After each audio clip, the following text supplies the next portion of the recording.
গোপাল গ্রামের এক সাধারণ মাঝি। নৌকা চালিয়ে দিন পার করলেও এই বর্ষায় তার সমস্যাই যেন দ্বিগুণ হয়ে গেছে।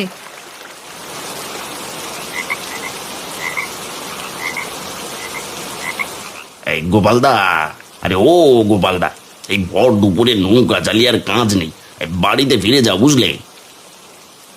সেটাই তো করতে হবে দেখছি। এমন বর্ষা এসেছে, প্রতিটি ঘরে ঘরে এখন নৌকো। কি আর করার, নৌকা ছাড়া একদিক থেকে অন্যদিকে তো আর যাওয়াও যায় না। মুসিবতে পড়েছি আমি নিজেই। এদিকে ঘরদোরের অবস্থাও তেমন একটা ভালো নয় গো।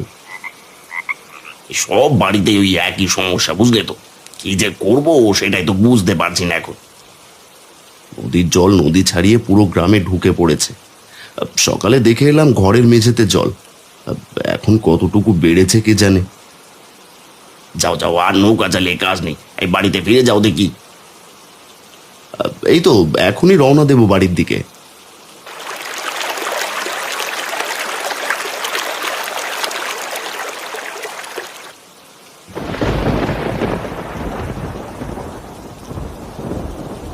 কি গো, এমন মুখ ভার করে বসে থাকলে তো চলবে না, কিছু একটা করতে হবে। আমি তো আর কম চেষ্টা করছি না গিন্নি, কিন্তু দেখতেই তো পাচ্ছ কি অবস্থা। ঘরের মেঝেতে হাঁটু সমান জল, রাত নামতে নামতে পুরো ঘর ডুবে যাবে। কি করবে এখন? আমার মাথায় এখন কিছুই আসছে না। শেষে মনে হচ্ছে ওই নৌকোতেই আশ্রয় নিতে হবে। খবরদার, ওই নৌকায় আমি যাব না, জলে আমার প্রচুর ভয়। তুমি থাকবে নৌকোয়? জলে ভয় হলে নৌকায় থাকলে তো আর কিছু হবে না। না গো বাপু, আমি পারবো না। ঝড় বৃষ্টিতে নৌকা উল্টে গেলে মহা বিপদ।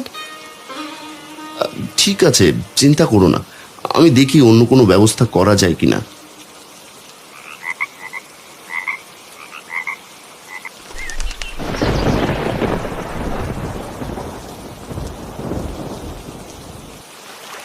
অবশেষে কোনো উপায় না পেয়ে গোপাল বুদ্ধি করে কিছু কচু পাতা সংগ্রহ করে ঘর বানানোর জন্য। বাবা, ও বাবা, তুমি এই কচু পাতাগুলো দিয়ে কি করবে গো? ঘর তৈরি করবো রে মা। ঘর না বানালে থাকবো কোথায় বল? কিন্তু তৈরি করবে কিভাবে? সব দিকেই তো জল। না না, চিন্তা করিস না, আমাদের ঘরের উপরে আরো 2 তলা বানাবো। 2 তলা? তাহলে তো 3 তলা হয়ে গেল।